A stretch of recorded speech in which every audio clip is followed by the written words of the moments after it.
আর 5টা মাছ পেলেই আজকের লক্ষ্যমাত্রা পূরণ হবে। তারপর বাজারে গিয়ে বিক্রি করব। এখন জাল টানি দেখি। আরে হ্যাঁ, মাছ ধরেছি। এবার বাজারের দিকে বেরোই, না হলে দেরি হয়ে যাবে। নবীন, তোমার মাছ ধরা শেষ হলো না এখনো? শেষই হলো দাদা। আর দুবার জাল ফেলব, তারপর বাজারে যাব। তুমি কি করছো? আমি তো কয়েকটা মাছ পেলেই খুশি, কিন্তু তোমাকে কখনো এত মাছ ধরতে দেখিনি। আজ কি বিশেষ কিছু? না রে ভাই, আজ একটু বেশি মাছ ধরার ইচ্ছে হলো। বাজারে বিক্রি করব। তুমি যাও, আমি মাছ নিয়ে আসছি। এত ক্লান্ত দেখাচ্ছে কেন? কিছু খেলেও না ঠিক মতো। শরীর ভালো লাগছে না। সকালে একটু ঘোরাঘুরি করেছি, পেটও ঠিক নেই। শুধু ঘোরাঘুরি করে হবে না।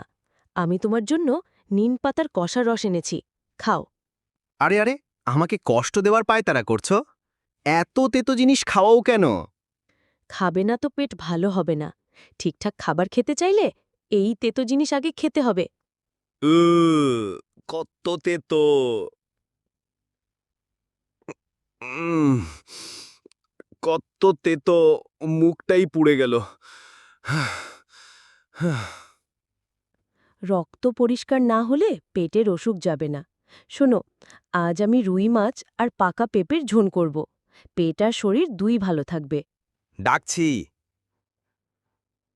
টাটকা মাছ নিয়ে এলাম, নিয়ে যান। কেবল নদী থেকে তুলে এনেছি। দাদা, আমাকেও একটা বড় মাছ দাও। আরে দাদা, তুমি শুনছো না? আমারটাও দাও। আরে আরে, ঝগড়া করো না। মাছ তো আছে সবাইকে পাবার মতো, কিন্তু কয়েকটা মাছ বাকি। তাড়াতাড়ি নাও।